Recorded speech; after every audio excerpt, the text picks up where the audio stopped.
mesmo. E a gente vai juntando gente louca.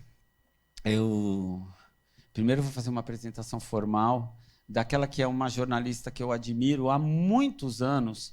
Ela tem um currículo, gente, é tipo assim. Eu já fui entrevistado por ela, a gente ficou amigo, aí a gente foi virando... Ela saiu de onde ela trabalhava, ela virou assessoria de imprensa, e ela tem trabalhado como assessora de imprensa em todos os eventos da Turma do Bem. Mais de 40 anos de carreira. A Carla Gulo, ela foi redatora-chefe da revista Saúde, da Boa Forma, da Marie Claire. Ela trabalhou na Isto É, na época, na revista Contigo, na Folha, no Globo, e tudo, né? Os veículos mais renomados brasileiros, a Carla teve lá. E hoje ela é a nossa assessoria de imprensa. E eu liguei para a Carla e falei, Carlinha, fora a assessoria, você toparia entrevistar uma pessoa que eu tô tipo assim, reverenciando? Eu vi a entrevista desse cara e eu fiquei chapado assim, com a naturalidade com que ele fala as coisas que ele vai trazer aqui para vocês. E aí hoje, esse cara também foi motivo... Gente, hoje não chorar, eu estou muito fodão. Porque hoje está, tipo assim, difícil. Ele vinha do Rio de Janeiro cedo. O voo cancelou, com tudo que está acontecendo, né, nos nossos aeroportos, o voo cancelou. Só tinha uma única... Voluntário, tá, gente? Voluntário. Um homem importante pra cacete. Ele só tinha um voo que ia até Curitiba, e de Curitiba vinha para cá. E ele voluntariamente veio. Então, primeiro eu vou trazer a Carla Gulo, que é a nossa assessora de imprensa mais amada do Brasil. Carlinha, por favor.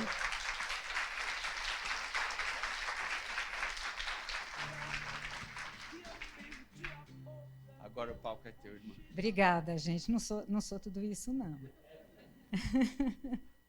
Muito obrigada. Foi um convite maravilhoso, uma honra para mim estar aqui com vocês, e sempre que eu puder ajudar, e falar com o Antônio Carlos Costa, essa pessoa realmente incrível que a gente vai conhecer. Ele é teólogo, também jornalista, ativista social e fundador da ONG Rio de Paz. Essa organização, eu acho que vocês conhecem, atua na luta contra a violência, fome e corrupção, que é algo importantíssimo para a gente atuar contra nesse país, e, sobretudo, nas comunidades do Rio de Janeiro. Ele estava contando agora também que tem um núcleo aqui em São Paulo. Ele tem mais de 10 livros e é pastor da Igreja Presbiteriana da Barra, da Tijuca. Tem mestrado em Teologia Histórica pelo Centro Presbiteriano de Pós-Graduação André Jamper, e no Instituto Presbiteriano Mackenzie, e é doutorando pela Faculté Libre de Teologia Réformée, na França. Antônio, por favor, eu devo ter falado tudo errado aqui, mas...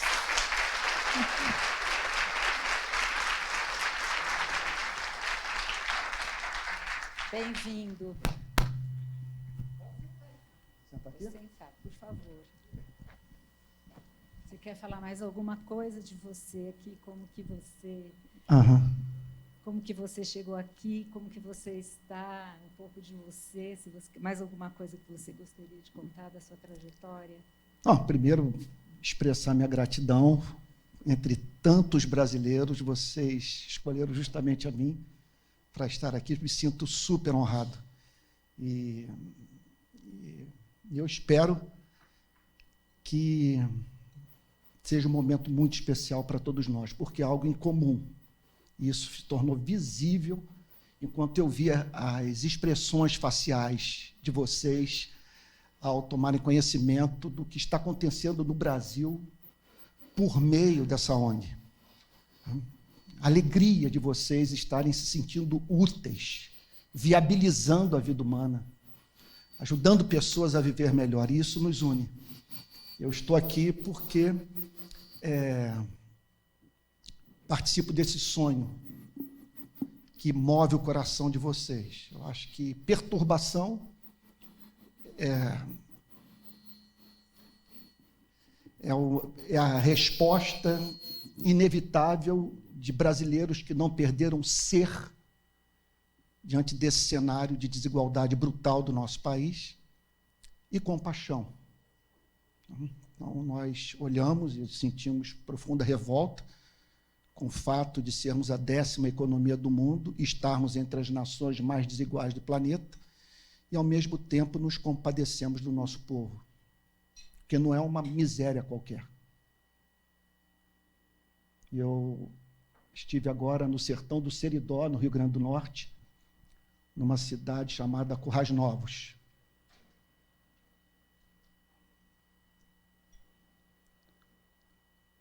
Conheci uma moça de 25 anos, mãe de 3 filhos, um de 5, um de 2 e um de 1.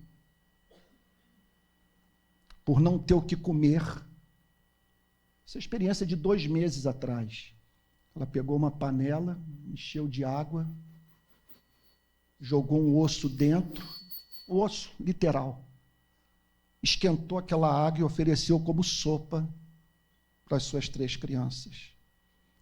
Então, eu não tenho a mínima dúvida que é isso que nos traz aqui.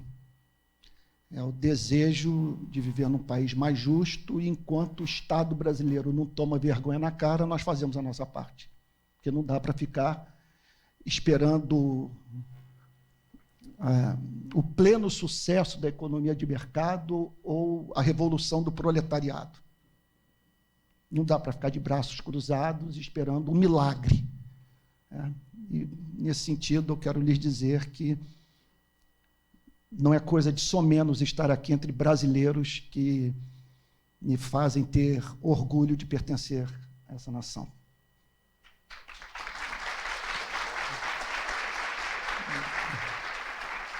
Bom, vale dizer que eu não concluí o doutorado por conta do Rio de Paz, eu posso depois contar essa história. Então, sou nascido no Rio, torcedor do Botafogo.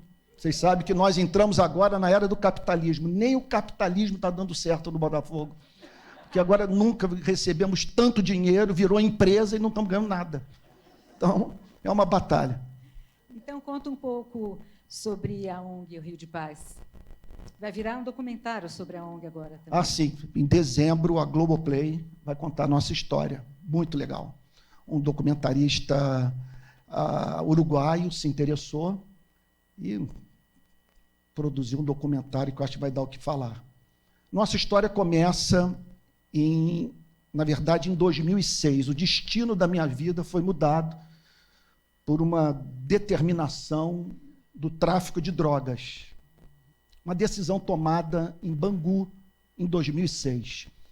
Eu estava de malas prontas para ir para Yale fazer uma pesquisa para o meu doutorado, que eu ia defender a tese de doutorado na França. Mas, no dia 28 de dezembro daquele ano, os bandidos decidiram botar terror na cidade. Mataram 19 pessoas em pontos diferentes da região metropolitana do Rio de Janeiro, entre elas 8 que foram queimadas vivas dentro de um ônibus. Eu olhei para aquilo e disse o seguinte: chega, não tem mais como conviver com essa violência sem protestar. Aí passou pela minha cabeça pegar um caminhão, encher de pneu, despejar na Rio Branco e meter fogo. Um monte de ato de loucura passou pela minha cabeça. Mas eu pensei o seguinte: olha, se eu o fizer, eu vou estar construindo com uma das mãos e destruindo com a outra. Eu vou estar fomentando uma cultura de violência. Eu não acredito nisso. Eu prefiro tomar o caminho de Luther King. A atuação não espasmódica, determinada, consciente, pacífica. E aí, então, Carla, eu tinha vindo da França, tinha visitado aqueles cemitérios da Segunda Guerra com aquelas cruzes perfiladas.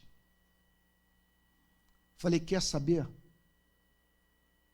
Eu vou montar um cemitério em Copacabana, vou ligar para o Instituto de Segurança Pública, procurar saber quantas pessoas foram assassinadas no Rio de Janeiro nos 2 primeiros meses de 2007 e vou montar um cemitério como se todos os mortos tivessem sido enterrados em frente ao Copacabana Palace. conversei com os amigos, fomos de madrugada para a praia. Tá aí a imagem, é isso aí mesmo. Aí fomos de madrugada, fincamos as cruzes, e eu pensei assim, olha, se não der em nada, qual era o meu plano? Meu plano era o seguinte, eu não tenho esperança de levar o brasileiro para a rua. Porque, em geral, nós só vamos às ruas quando nós nos sentimos atingidos diretamente nos nossos interesses pessoais. Mas como 80% dos homicídios dolosos do Rio de Janeiro ocorrem nas favelas, sabe? Como 90 crianças foram vítimas de bala perdida de 2007 para cá, e essas mortes não ocorrem em Ipanema, não ocorrem na Visconde de Pirajá, na Praça General Osório, não ocorrem na Nossa Senhora de Copacabana, na Avenida Atlântica, mas no Jacarezinho, no Complexo do Alemão. Ninguém entra atirando ali. Não, ninguém é louco. O próprio secretário de Segurança, o Beltrame, falou que a morte na Zona Sul é completamente diferente da morte na favela. Nós, no Brasil, temos a categoria dos matáveis. Pobre, negro e pardo são matáveis no Brasil. É uma morte que não nos perturba. Então, eu falei, eu não vou conseguir mobilizar gente, eu não vou lotar a Rio Branco. Não tem esperança de botar brasileiro na rua para lutar pelo direito do pobre. Eu vou trabalhar com imagem. Eu vou trabalhar para os meios de comunicação. Não sei de onde surgiu isso, para falar a verdade. Mas foi o que me ocorreu. Eu vou criar imagens impactantes e que atraiam a atenção dos meios de comunicação. Eu vou botar isso nas primeiras páginas dos nossos jornais. Isso vai para a Folha, vai para o Estadão, vai para o Globo, vai para o JB, vai ganhar o Jornal Nacional. E por meio dessas imagens eu vou conscientizar a sociedade e vou bater no poder público. Só que eu não tinha certeza de que nada ia rolar, não tinha acordo com as emissoras. Não procurei os Marinhos para... vou fazer uma manifestação, ver se manda um cinegrafista lá para cobrir. Nada. Simplesmente era a mistura de raiva com aquelas mortes, compaixão por você. Naquele ano, houve uma morte que causou profunda comoção no Rio de Janeiro, a do menino João Hélio, que foi arrastado por um carro pelas ruas da cidade. Até jornalista, quando viu o menino todo desfigurado no chão, desatou a chorar. Então, avisamos a imprensa. O Anselmo Góes, a coluna social mais importante, né, do nosso país, na época era, acho que, diária no jornal Globo, deu a nota, olha, Copacabana vai amanhecer com um cemitério de cruzes. Falei, vamos ver o que vai rolar. Se não aparecer ninguém, pelo menos eu estou livre da possibilidade de um dia, se eu me tornar avô, de não vivenciar o constrangimento de um neto meu perguntar para mim, e aí, vovô, como é que foi? Você protestou na época? Você gritou? Porque esse documentário que nós estamos assistindo, o livro que eu acabei de ler, falam de uma barbárie. O que você fez na época? Eu falei, pelo menos disso eu estou livre. Só que quando o dia amanheceu, gente, eram todos os meios de comunicação, Carla, todos os meios de comunicação, todas as agências internacionais de notícia. A manifestação foi notícia no mundo inteiro, ganhamos abertura do Jornal Nacional e, a partir dali, nasceu o Rio de Paz. Olha, desde aquela manifestação, em março de 2007, todos os meios de comunicação brasileiros e agências internacionais de notícia cobrem tudo que nós fazemos. Tudo. Uma coisa impressionante. Tem domingo, tem dia de semana que nós olhamos a primeira página da Folha, do Globo e do Estadão ao mesmo tempo. Todas as emissoras de televisão cobrem. É notícia no New York Times, no Le Figaro, no Le Monde, vai para a China, vai para tudo que é lugar. E aí, de repente, você se vê um cidadão brasileiro sem poder, sem dinheiro, você se vê diante de uma oportunidade como essa. A imprensa do meu país está acreditando em alguma coisa que eu faço, olha, sem chance de eu parar. Eu vou dar voz para o pobre. Eu vou contar para essa nação, através dessas manifestações, o que está rolando nas favelas. E aí foi o que aconteceu. Mas a última manifestação, das últimas, você fez uma manifestação em favor das vítimas da Covid e foi vandalizada. Foi a primeira vez que aconteceu isso? É esse momento que a gente está vivendo aqui? Olha, enquanto as manifestações atingiam o governo Lula, o governo Dilma, eu sofri alguma pressão. Eles chamavam a gente de ONG da imprensa golpista. Insinuavam que nós tínhamos ligação com o PSDB. E tudo que acontecia em São Paulo, enviavam mensagem dizendo, e aí, não vão fazer manifestação em São Paulo, não, no governo Alckmin? Só batem no PT, até que houve a chacina de Osasco, que policiais executaram 19 pessoas em Osasco, Barueri. Nós fomos para a Avenida Paulista, com amigos aqui de São Paulo, levamos uma faixa, quem matou 19 e colocamos sacos pretos, como se os corpos tivessem sido lançados ali na Avenida Paulista. Ali eles entenderam que nós não tínhamos lado. Essa é a razão de nós não recebermos verba pública, para termos liberdade para bater em todos. Nunca recebemos um centavo de verba pública, eu não sou candidato a nada, nós não temos nenhum vínculo político partidário, não trabalhamos para nenhum político profissional. E por isso tivemos autonomia. Vocês me perdoem falar nesses termos, pode parecer presunçoso, mas se eu não falar assim, vocês não vão entender a história. Então me perdoem se está vazando aqui alguma espécie de vaidade, mas o desejo é sincero de falar da nossa experiência, que eu acho que vai encorajá-los, porque nós fazemos parte do mesmo time. Nós queremos um país mais fraterno, mais justo, mais igualitário. Então, eu me sinto em casa aqui, me sinto na presença de pessoas que eu não preciso falar muito para convencer que nós temos que ir à luta. Não é? Então, o que ocorreu? Veio o governo Bolsonaro, e nós passamos a viver num cenário completamente diferente. Peço 1000 perdões pelo que eu vou falar, pode ser que eu ofenda alguém, estou apresentando fatos. E como alguém já disse, os fatos são teimosos. E o que nós estamos vivendo de 2018 para cá é um nível de boçalidade que eu nunca vi na minha vida. Porque o que ocorreu? Veio a pandemia que ceifou a vida da minha mãe. Eu vejo o presidente da República pilotando jet ski no Lago Paranoá e numa praia aqui do litoral de São Paulo, organizando churrasco, comendo pastel em boteco e pedindo para ser filmado, organizando manifestação pública antidemocrática, na qual se pedia o fechamento do Congresso Nacional e do Supremo Tribunal Federal, xingando o ministro, sendo refratário ao auxílio emergencial. Foi necessário pressão dos movimentos sociais, da imprensa e do próprio Congresso, para que o auxílio fosse votado. E ele corta o auxílio.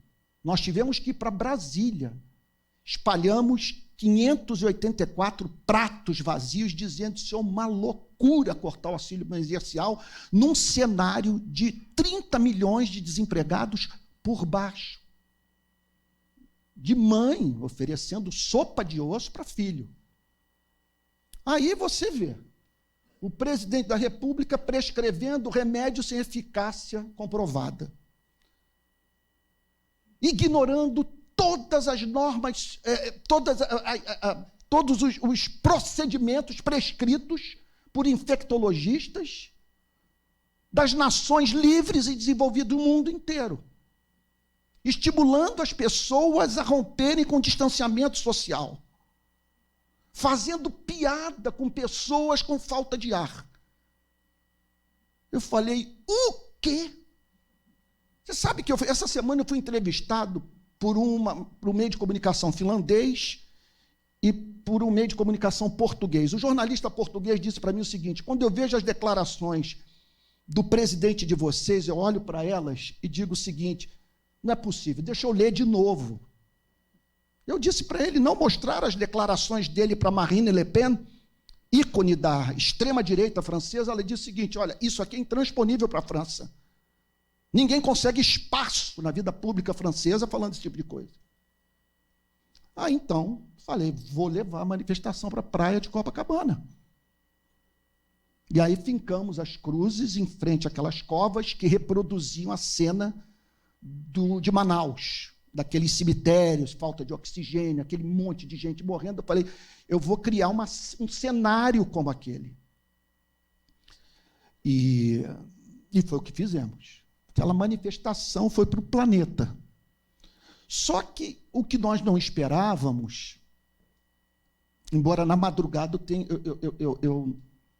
eu fiz um alerta na madrugada para os voluntários. Pode ser que sejamos provocados, o ambiente político está muito pesado, não devolvam provocação. Baixem a cabeça, não vamos partir para o confronto com ninguém. Mas o que ocorreu é inesperado. O presidente da SEG, da companhia, o ex-presidente da SEG, da Companhia Estadual de Gás do Rio de Janeiro, subitamente aparece na manifestação e sai derrubando todas as cruzes, por entender que aquilo era uma afronta para o governo Bolsonaro, que, no modo de entender dele, estava fazendo um bom trabalho, embora o Brasil hoje é o país com o maior número de mortos, em termos relativos, do mundo. Em números absolutos, a gente só perde para os Estados Unidos. Ora, isso é sintomático. Isso é sintomático da forma como essa nação foi conduzida nessa mega crise que nós enfrentamos. Aí botamos aquelas cruzes, ele saiu derrubando todas as cruzes. E os voluntários parados, a ideia era, não vamos partir para agressão. Só que a praia de Copacabana coalhada de cinegrafista, de fotógrafo. E nisso, e eu estava preso, eu não pude nem partir na direção dele para tentar o diálogo, porque eu estava num ao vivo para uma emissora de televisão, com o microfone grudado no meu ouvido. Só que, então, sem poder sair, e o repórter dizendo, por favor, não saia daqui, fique aqui comigo, nós estamos ao vivo. Mas nisso aparece aquele cidadão típico do Rio de Janeiro, sabe? Sem camisa, de short e tal, e fincando as cruzes novamente. E gritando, respeita o direito de expressão dos outros. Que negócio é esse?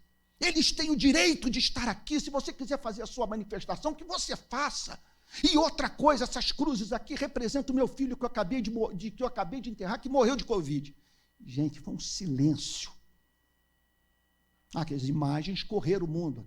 Aquele senhor, simplesmente, ele fez com que a manifestação atingisse milhões de pessoas, e aquela cena virou uma cena emblemática desse momento surreal que nós estamos vivendo.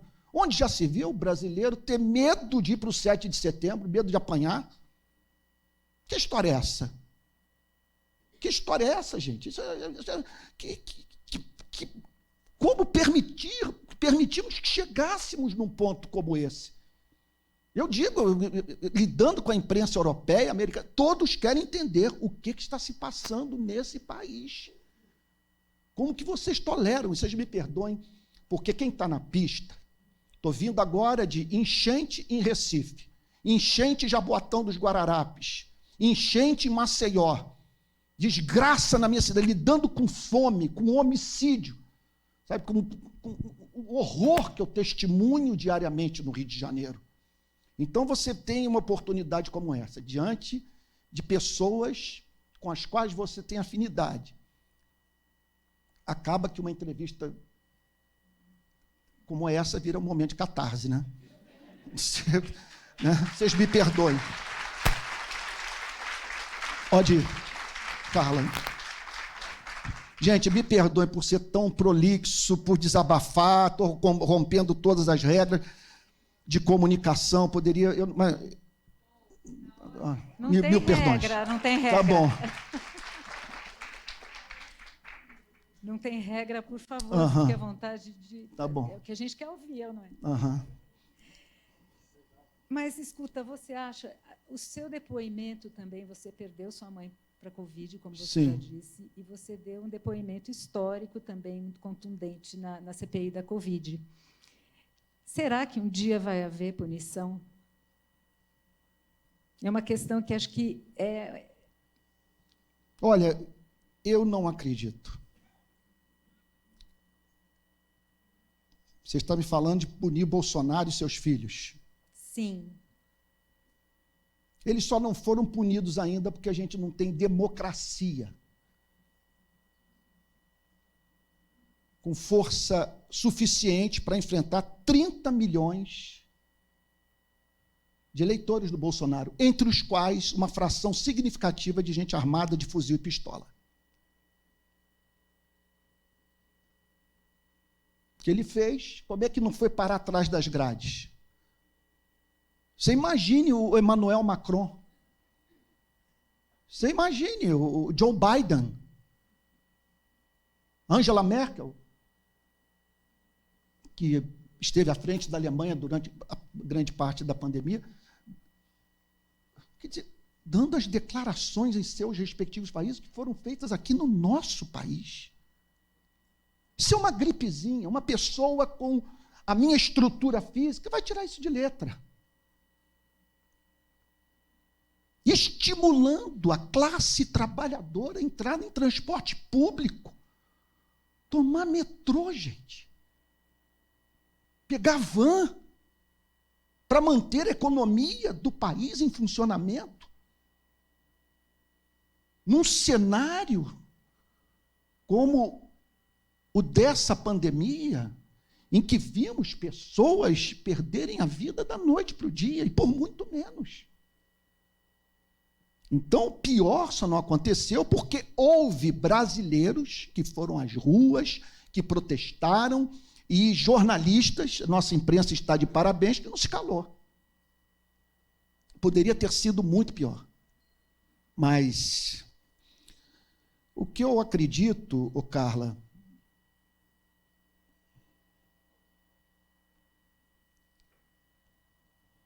é que, contudo, ele vai ter que carregar essa marca para sempre. Talvez isso é pior do que ir para trás das grades.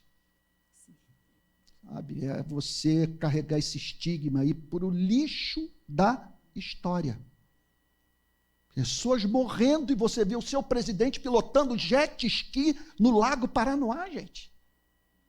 E vindo aqui para o Guarujá, olha, me filmem, veja como eu estou feliz, está tudo normal, isso é uma gripezinha. Antônio, e existe a parcela evangélica que apoia muito Bolsonaro, a mídia fala muito sobre isso. Como é isso nas congregações? Não são todos os evangélicos.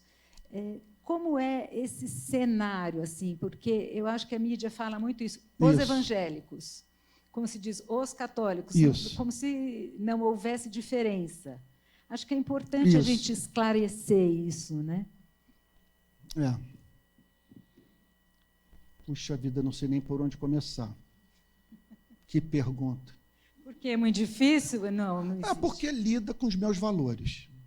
Né? Então, você está conversando aqui com uma pessoa para a qual o cristianismo é o fundamento da preservação da minha sanidade mental. Um homem de alma existencialista como eu, para quem a ideia de que em breve eu vou me separar de tudo e de todos que eu amo, isso para mim é enlouquecedor. Eu preciso de transcendência. Eu preciso saber quem sou, de onde vim, para onde vou. Então, eu sou um desesperado pela mensagem de Cristo. E aí eu vejo minha fé. E aqueles que se dizem cristãos nesse país, usando o evangelho como fundamento por um projeto de poder político, em grande parte, essencialmente anticristão. Eu quero que alguém me mostre, nos evangelhos de Mateus, Marcos, Lucas e João, fundamento teológico para se dizer que, se o cristianismo entrar no Brasil, a empresa que vai mais lucrar com isso será a Taurus, e o resultado final dessa presença do cristianismo na nossa terra será a Avenida Paulista, com pessoas andando com pistola na cintura. Isso eu não aprendi com Cristo. E é lamentável ter que dizer que 73% dos evangélicos votaram nele no primeiro turno, dando um apoio incondicional, acrítico e institucional que criou um racha entre nós, do qual eu acredito que tão cedo seremos curados. Só um milagre. Estamos profundamente divididos, a tal ponto que eu tive, você disse que eu sou pastor da Igreja Presbiteriana da Barra, eu não sou mais pastor da Igreja Presbiteriana da Barra, porque a Igreja Presbiteriana da Barra é o bairro do Bolsonaro. Então, enquanto eu bati no PT, enquanto eu ia para Brasília, fazia manifestação em Brasília, em Copacabana, dizendo, olha, no governo Lula-Dilma, 700 mil brasileiros foram assassinados. A maioria negros, pardos e pobres. E esse governo progressista foi um governo que encarcerou em massa. Hoje nós temos 850 mil brasileiros atrás das grades, vivendo em regime de campo de concentração. Enquanto eu disse isso, não me peçam para explicar, não quero nem entrar no mérito da questão. Uma socióloga lá da minha igreja disse o seguinte, nessas horas eu tinha vontade de te dar um soco. Porque, como socióloga e atenta, ela sabia do Minha Casa Minha Vida. Ela sabia o que o Bolsa Família representou para os famintos desse país. O Luz para Todos. Os institutos federais. O sistema de coleta da água de chuva no sertão do Nordeste. É um negócio impressionante. Então ela dizia o seguinte, você está batendo num governo que está fazendo pelo pobre o que ninguém jamais fez. Ela estava certa. Agora, por algum motivo, ela não me deu um soco na cara. Ela não me tirou do púlpito, não saiu da igreja. Só que quando as mesmas críticas passaram a ser feitas ao conservadorismo radical de direita ligado ao Partido Republicano Norte-Americano, que veio para o nosso país, nós vamos ter que estudar isso. Eu não consegui encontrar essa mesma liberdade de expressão. A minha igreja foi esvaziando, pessoas largando a igreja. Era toda hora informação. Olha, família tal saiu da igreja, eles não concordam com as manifestações em Copacabana, com suas declarações para os jornais, eles querem que você pare de falar. Não, e dá uma chance para o presidente da República. Só que o presidente da República não me dava chance para eu poder dar chance para ele. E aí, então, eu pedi para renunciar. Eu falei, eu não tenho mais condição de ser militante pastor da igreja. Então, não sou mais o pastor da igreja. Eu tomei a decisão porque o que eu consegui no período do governo petista, eu não consegui. Ah, sim, aí você está perguntando o que aconteceu no meio, né? Como que a igreja pôde dar esse apoio. Vamos lá. É importante que vocês entendam, especialmente quem não é do mundo evangélico, entender o que está acontecendo no coração das igrejas evangélicas do nosso país. Sabe? É muito importante, porque é um movimento que está aí, não para de crescer, e o Brasil vai se tornar um país majoritariamente protestante, isso não há dúvida. As igrejas não param de crescer. Estão no país inteiro. E estão entre os pobres. Olha, há 3 bolsões de miséria do Brasil. As comunidades ribeirinhas do Amazonas, o sertão do Nordeste e as favelas de São Paulo, Rio de Janeiro, das capitais brasileiras, nas demais capitais brasileiras. Os evangélicos estão em todas. É impressionante a capacidade dos pastores de entrar em todos os segmentos da sociedade. Agora, é uma igreja que pode ser comparada a um imenso lago gigantesco, com um palmo de profundidade. a nossa formação é pífia, os sermões, em geral, são insuportáveis, e uma igreja que mantém íntima relação com o protestantismo americano. Por exemplo, a Igreja Presbiteriana do Brasil, a qual eu pertenço. Essa igreja é fruto da evangelização levada a cabo por um missionário americano que veio do Seminário Teológico de Princeton e que plantou uma igreja presbiteriana no Rio de Janeiro em 1862. Então, as grandes denominações brasileiras, os batistas, os metodistas, os pentecostais, os neopentecostais, têm uma profunda relação com o protestantismo americano. Quando vem teólogo de fora do Brasil falar no nosso país, 99% são americanos. Os livros lidos são livros produzidos nos Estados Unidos. Então, isso está representando o seguinte, que nós estamos importando problemas que não são nossos e deixando de tratar os problemas da nossa terra. Então, nós importamos o discurso dessa ala conservadora, radical, neoliberal, ligada ao Partido Republicano dos Estados Unidos, que está em aliança com grande parte, com setores inteiros do protestantismo americano. Então, eles giram em torno de algumas pautas. Lei e ordem é uma delas. Não se ganha eleição nos Estados Unidos sem um discurso de lei e ordem. Então, eles importaram para o Brasil o discurso lei e ordem. Para vocês terem uma ideia, os Estados Unidos hoje têm a população carcerária mais extensa do mundo. São mais de 3 milhões de americanos atrás das grades. Então, continua. Bom, posso prosseguir? Então, eu não tenho tempo para falar sobre como que os Estados Unidos chegaram nesse ponto, e como que esse discurso chegou na igreja americana, e como ele foi exportado para o Brasil. Então, tudo gira em torno do combate ao comunismo. O comunismo está às portas, então vai abolir a propriedade privada dos meios de produção, vai destruir a família, ok? Vai fechar as igrejas, e isso entrou na nossa terra.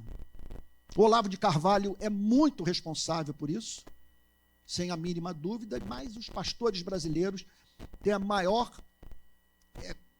parte dessa responsabilidade, porque eles conseguiram levar os membros das suas igrejas a acreditarem nessa espécie de discurso.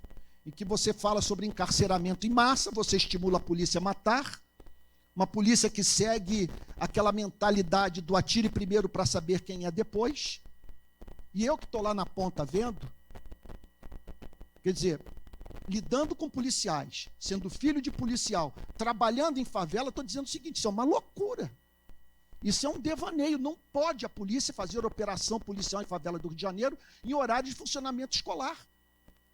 Nós pegamos um caso no Complexo do Alemão, que a polícia começou a trocar tiro com os bandidos, no exato momento que uma família estava descendo o morro, com uma criança num carrinho, um menino de 2 anos, o menino leva um tiro de fuzil na cabeça, a avó, perdoe contar essas histórias, a avó pega a massa encefálica do neto no chão da favela, coloca debaixo na cabeça, coloca de volta na cabeça do neto, por acreditar, segundo o que ela nos falou, que com isso ela ajudaria os médicos a salvarem a vida do seu netinho.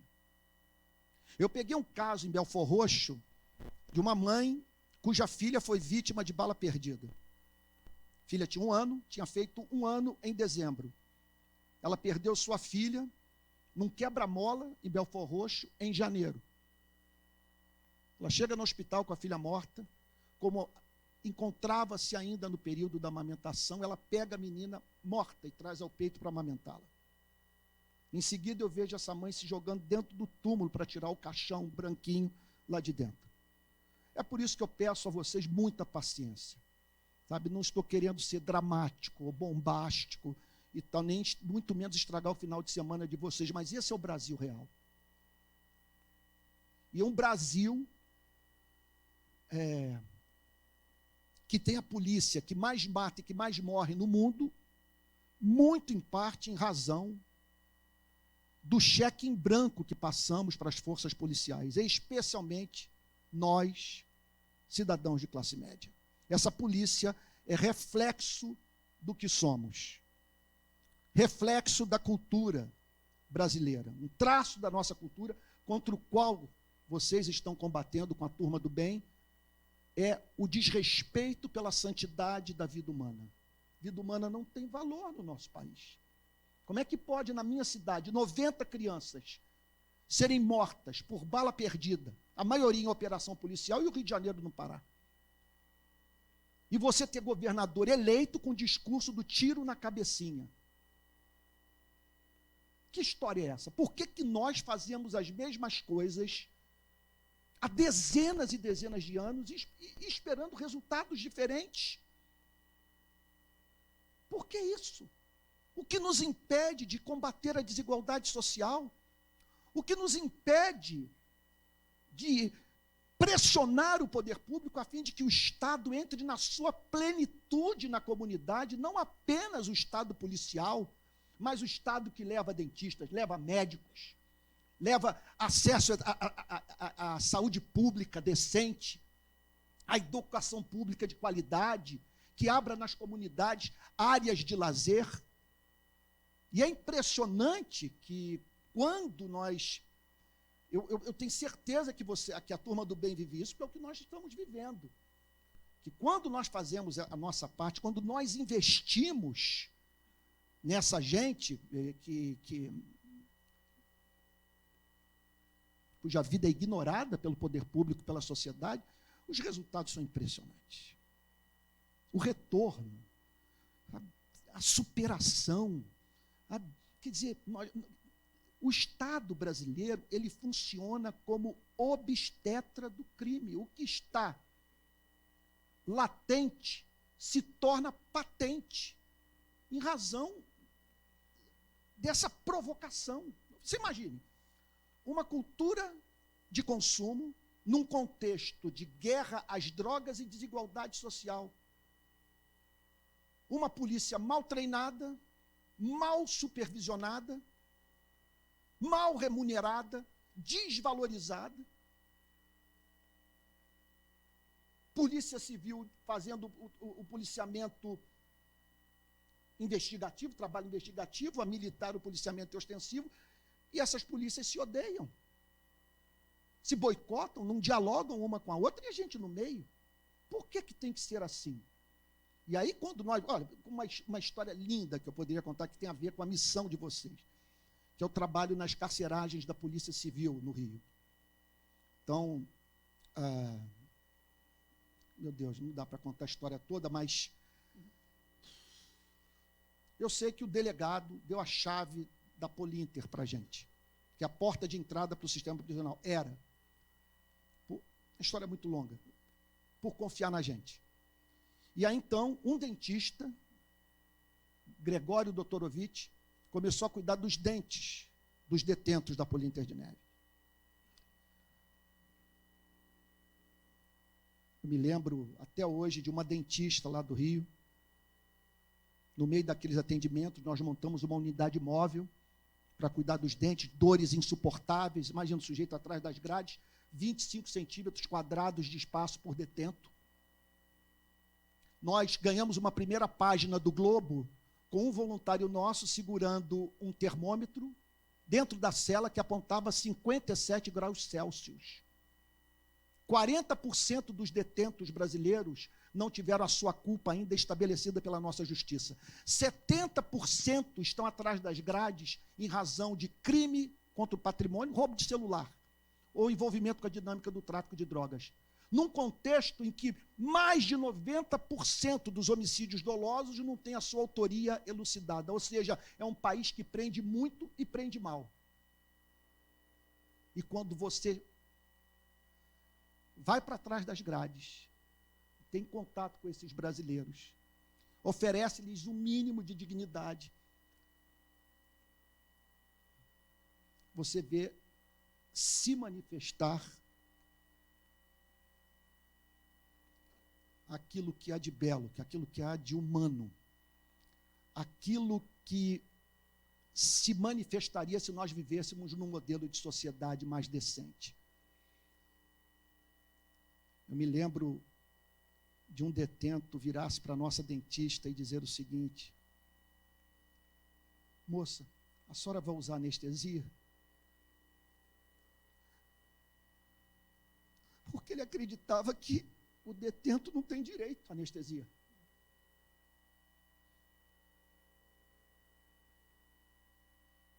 Foi uma choradeira quando os dentistas se reuniram para conversar. Detento não tem direito à anestesia.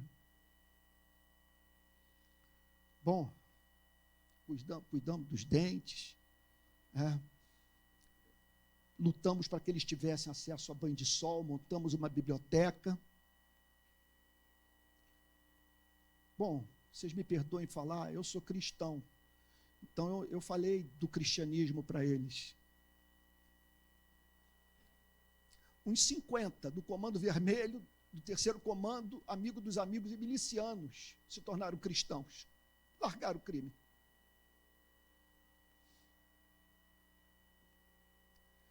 E um desses, que nós conhecemos lá dentro, um estelionatário, ele interceptava cartão de crédito e passou 3 anos e meio em Bangu, 1 ano e meio nas carceragens da Polícia Civil. Quando ele entrou no semiaberto, ele falou: poxa, eu me lembro daquele pessoal que foi lá fazer trabalho humanitário na carceragem. Eu vou lá no Jacarezinho, porque a nossa sede é na favela do Jacarezinho. Eu vou lá, vai ver que eles me acolhem, porque eu estou precisando de emprego, mas ninguém quer me dar emprego. Quem vai dar emprego para um detento?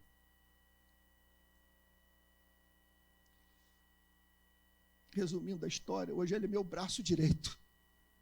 Está em todas as manifestações comigo, casado, com filho, e terminou recentemente o curso de Direito, e está trabalhando na Comissão de Direitos Humanos da Assembleia Legislativa do Rio de Janeiro, completamente reintegrado à sociedade.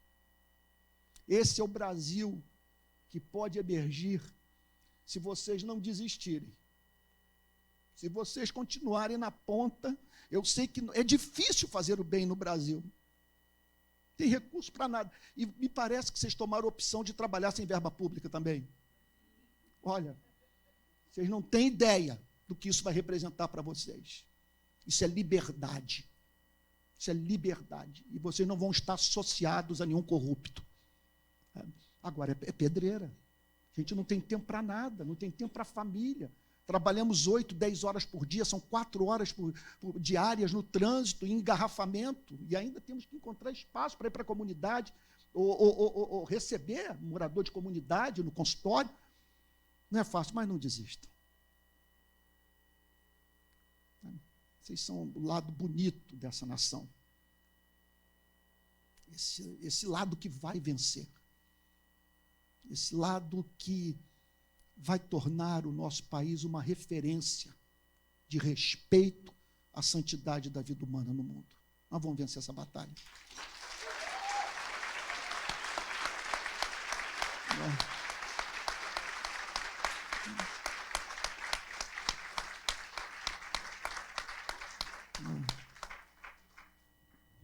Antônio, muito obrigada. Muito obrigada.